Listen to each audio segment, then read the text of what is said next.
Salut à tous, donc on se retrouve aujourd'hui pour une petite vidéo nourrissage.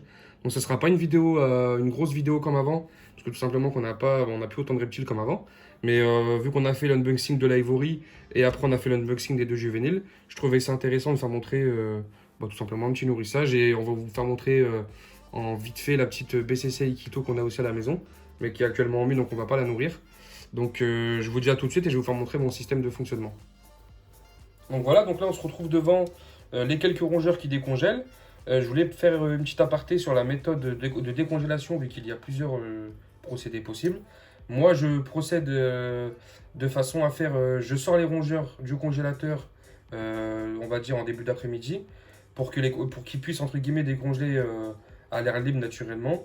Et le soir, ce que je fais, c'est que je fais ce système-là, je mets de l'eau chaude dans un seau, je les chauffe bien pour que les serpents vu que c'est des serpents avec des fossettes thermosensibles, qui puissent bien voir la proie et être entre guillemets excités par ce que je lui propose. Mais sinon, la journée, et ça, on soit bien d'accord, c'est un seau exclusif. Tout ce que vous verrez dans la vidéo, c'est exclusivement pour le nourrissage. Il n'y aura rien qui est utilisé pour la vie de tous les jours. Voilà, donc là, on va se retrouver avec les deux petits juvéniles de la bourse. Et je vous dis à tout de suite. Voilà. Donc là, nous voici devant le bac de la petite femelle Matrix spéciale. Donc là, ils sont nourris 4 jours après la réception à la bourse. Et en fait, vu que je devais nourrir ma grosse, je me suis dit que je vais leur décongeler un petit blanchon, voir si ça tape. Et dans le pire des cas, ça ira au Pogona. Il n'y a pas vraiment de soucis, quoi. Hop. Et puis après, ça reste du juvénile. Je sais pas exactement quand l'éleveuse les a nourris la dernière fois. Bon, je me dis qu'ils sont peut-être fins. Donc on va voir ça. Hop, attends, je vais peut-être pousser ça parce que si elle tape dedans, on n'est pas dans la merde.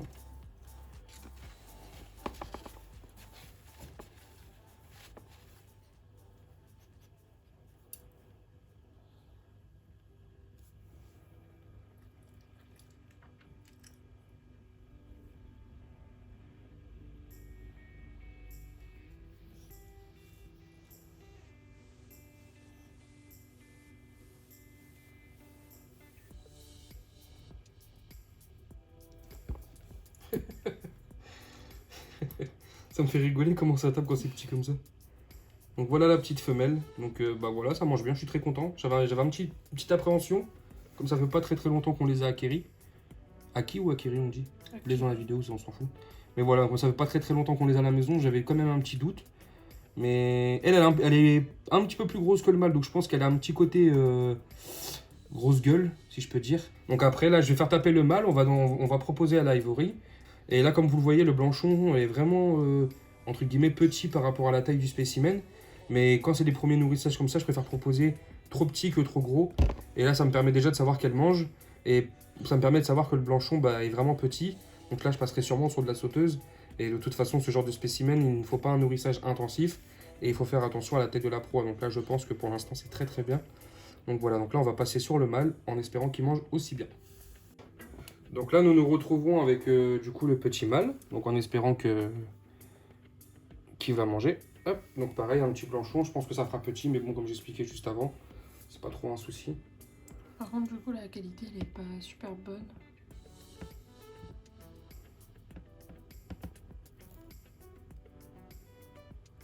Mais oui, il va y aller. Je le sens direct. Merde. Allez, vas-y. T'es un peu trop long, là.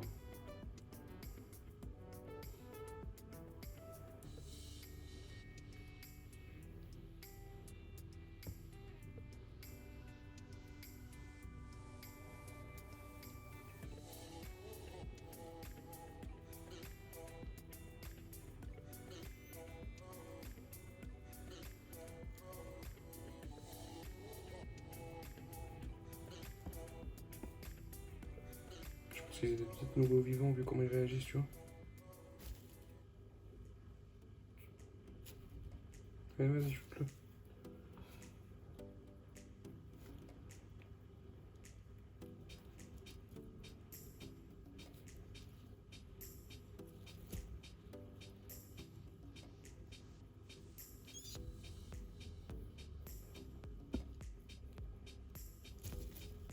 Tu souffles et tu tapes, mais tu prends pas.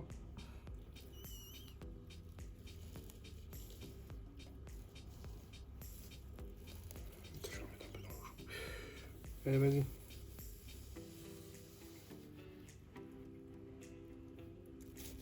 Ah, quand même. Il est pas content, t'as vu comment il souffle? Il est pas content. Content ou pas, je m'en fous, tant que tu manges. Ah bah dis, ouais, comme ça c'est réglé. Il est chiant à taper, mais ça prend 2 secondes juste après. Donc là, on va avoir le mâle qui ingurgite sa proie juste là. Il y a la petite femelle là-bas qui est en train de se battre avec son blanchon. Et je pense que c'est un blanchon qui va gagner, je pense, parce que dit comment à mes 2 heures à avaler ça. Après là, c'est rien à voir, hein, mais ce sont deux petits bébés qui sont nés il y a 2 mois. Donc c'est vraiment des tout juvéniles. Donc ils ont pas forcément la niaque, la grosse dalle qu'a par exemple ma femelle à Ivory. Quand les spécimens ont vraiment quelques repas, etc. Là ils sont vraiment, on va dire, crève la dalle. Mais quand c'est juvénile comme ça a tendance des fois à être un petit peu chiant. Mais après généralement sur ces espèces-là, ça perd pas son temps quoi. Il nous fait un ramsaï ou quoi? En tout cas, on peut voir que t'as pas changé niveau claquettes chaussettes. Toujours team claquettes chaussettes, hein. Ça change pas, on est toujours ensemble les gars.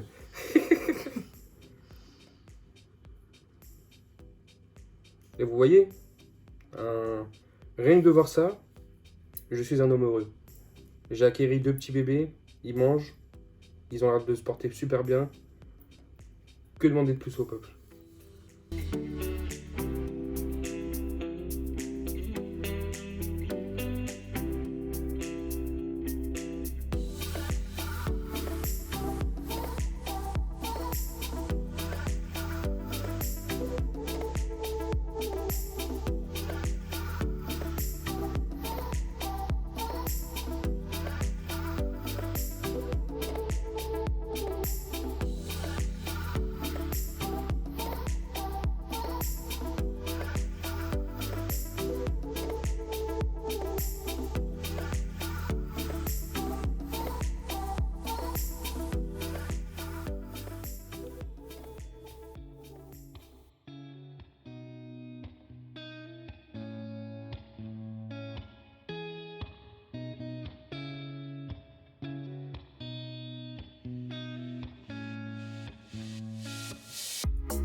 Donc là, nous voilà devant le terra de l'Ivory. Donc filme un petit peu tout. Bah, là, ici, on va voir un petit peu tout à l'heure avec le terrarium de l'Aikito, même s'il fait un peu nuit, c'est pas grave. Mais là, c'est vraiment une décoration, on va dire entre guillemets, sommaire. Parce que c'est des animaux qui sont déjà très pâteaux, qui ne bougent pas. Et qui sont très destructeurs de ce qu'ils ont autour de chez eux, on va dire, si on peut dire ça comme ça. Donc du coup, là, on a vraiment une grosse écorce qui fait vraiment tout le tapis, tout le point chaud. Il y en a une grosse là-bas au point froid. Je sais pas si ça se verra bien, mais en tout cas, il y en a une autre là-bas au point froid. Attends, je vais ouvrir le carreau, mais elle va me taper, donc ça sert à rien. Et là, comme elle est sur substrat, pardon, je vais procéder encore différemment des bébés, parce qu'eux, ils sont sur sopalin pour l'instant. J'ai tout simplement un couvercle, donc comme ceci. Donc quand l'animal va taper sa proie, je vais tout simplement déposer le couvercle sous l'animal pour qu'il puisse ingérer. À chaque fois, j'ai du mal. Coupe même pas ça, parce que comme ça, je vais me taper le honte une bonne fois pour toutes. Mais je sais pas comment dire, mais en gros, l'animal va avaler sa proie et ça m'évitera qu'il avale du substrat et avoir des problèmes d'occlusion ou toutes ces conneries. Et comme j'ai pas envie d'avoir des problèmes et que c'est des animaux qui ont une certaine valeur, donc voilà. Donc là, ici, pareil, un truc tout con, cadenas sécurisé, très important, sécuriser vos terrariums. Mais ça me penserait au mec avec le vélo. Ouais, là, tu mettras un petit truc BFM en haut de l'image, un petit truc d'information. Donc là, on prend le bas de là, ça n'a rien à voir avec les bébés, un bon gros rat. Enfin, un bon gros rat, on se comprend. Hop, donc bien sécher vos proies. Pareil, quand il y a du... Bah là, vous savez qu'elle arrive. Là, elle sait très bien ce qui se passe. Donc séchez bien vos proies, surtout quand il y a des terrariums avec substrat. Ça évitera les accidents, les occlusions et tout ce qui va avec. Si vous voulez éviter d'avoir des merdes avec vos reptiles, occupez-vous-en un maximum et faites les choses correctement, les amis. Hop, donc là, elle sait ce qui va se passer. Ne vous inquiétez pas pour elle. Je prépare mon petit bac. Elle a les pupilles. Alors là, énormes. va-t-elle se faire prier? Voyons voir en image.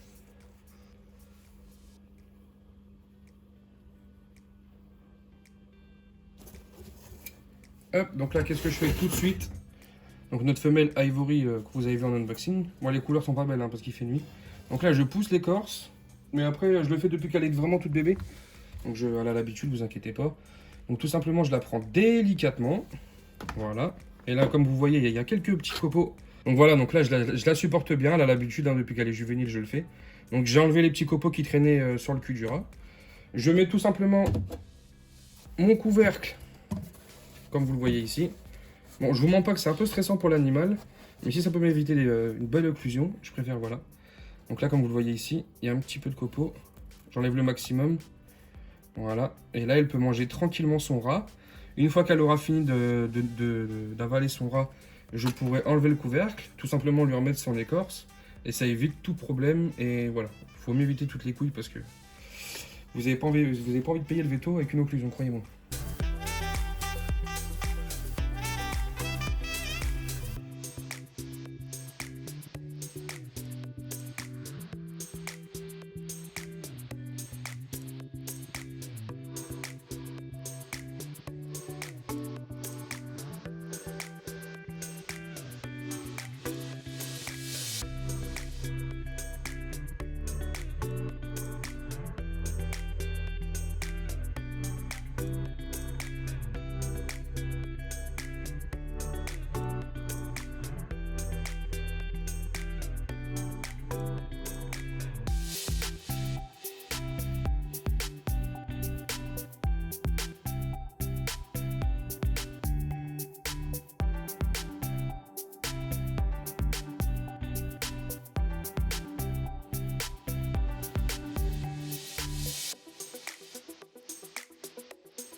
Donc voilà un petit terrarium que je me suis fait un petit peu plaisir, donc vas-y recule. Bon, parce que là je suis avec mon téléphone en flash parce que comme il fait nuit avec les autres reptiles. Donc voilà la petite décoration que j'ai faite. Bon c'est pas le terrarium, mais comme on voit que c'est raisonnable. Surtout que c'est une petite femelle de 2021 pardon. Donc le terrarium il fait 1 mètre sur 65 sur 38 de haut. Donc c'est très très bien, c'est une toute petite juvénile. Donc voilà, donc là elle est tranquillement dans sa cachette. Et comme je vous ai dit, elle est en mue, donc elle est vraiment en pleine période de mue.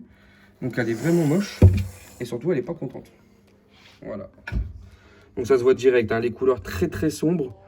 Et elle est pas contente. Donc ce qui veut dire tout simplement qu'elle est en mue. Et la prochaine fois, on fera sûrement une petite vidéo présentation de cette femelle, ou en tout cas au prochain nourrissage, on la filmera. Donc voilà, donc ça c'est un boa Ikito en mue, moche. Donc là, on voit le cap chauffant en dessous d'elle, mais il y a une plaque de plexi qui protège pour toute brûlure ou quoi que ce soit qu'on me demande. Donc elle n'est pas directement sur le câble, il y a une plaque de plexi qui la protège. Donc voilà, donc là, ce terrarium-là est chauffé, attention, ce terrarium-là est chauffé par cap chauffant. Donc comme je vous ai dit, voilà, là on voit la plaque de plexi. Donc il y a une plaque de plexi qui protège, et en dessous il y a le cap chauffant. Voilà, hop. Et du coup, le terrarium de la femelle Brongersmé, elle est chauffée par tapis et pareil, protégée avec une plaque de plexi. Bon, c'est pas grave. Voilà, donc voici le petit terra. Et comme je vous ai dit, la prochaine fois, je ferai sûrement une petite vidéo manipulation ou présentation de nos animaux en journée. Et à ce moment-là, on fera montrer la boa une fois qu'elle aura mieux. C'est plus joli, parce qu'elle est vraiment moche là. Et on fera une petite manipulation des petits, du ivory, des petits bébés. Donc voilà. Et ça, c'est Drogo. Et là, il y a Drogo le pogo qui dort. Enfin, qui essaye de dormir. Et ouais, qui essaye. Donc c'est un malipo. Et pareil, je vous ferai une petite vidéo nourrissage avec présentation du petit Pogona. Ça va être la petite mascotte de la maison. Vraiment cool. Et pareil, on vous fera une petite vidéo en journée. Et quand on manipulera les autres, on vous fera une petite vidéo avec lui. Ça peut être super cool. Donc voilà, donc moi, je vais la remettre tout simplement. Je vais enlever le bac. On va la laisser tranquille. Comme vous voyez, ça fait un petit gonflement. C'est-à-dire qu'elle a bien mangé. Et là, je vais vous faire montrer mon procédé. Donc tout simplement, je prends un petit crochet parce qu'elle est assez bouillante une fois mangée. Donc là, tout simplement, vous prenez l'animal tout doucement. Donc vraiment délicatement, hein. Elle vient de manger, donc pas la stresser ou l'embêter plus que ça. Donc là, je prends le couvercle. Donc là, je la repose tout délicatement. Hop, et voilà. Et là, je la laisse tranquille. Hop. Et là, tout simplement, je vais faire encore un truc. Et j'arrête pas de dire tout simplement, vous allez m'insulter, mais c'est pas grave. Donc là, on reprend la cachette tout doucement. Hop. La cachette est vraiment extrêmement légère, hein, donc ça risque vraiment pas de l'écraser ou de lui faire mal ou quoi que ce soit. Hop, je pose l'écorce. Et là, je la laisse tranquille. Et de toute façon, pour ceux qui connaissent le Brongersmee, je pose l'écorce, elle est dedans. Je vous reviens dans une semaine, et elle est toujours au même endroit. C'est ça l'avantage de cette espèce. Donc en tout cas, j'espère que cette vidéo vous aura plu. Donc n'hésitez pas à mettre des petits j'aime ou des petits commentaires si vous en avez envie. Et on se retrouvera sûrement pour une prochaine vidéo. Donc on fera plus comme avant, en tout cas au niveau des vidéos. Là, ça sera vraiment à l'envie et on va dire entre guillemets à notre plaisir. Donc voilà. Donc j'espère que cette petite vidéo vous a plu. N'hésitez pas à me mettre des commentaires si vous en avez envie. Et comme je disais, on se retrouve pour une prochaine vidéo. Allez, bonne soirée, ciao!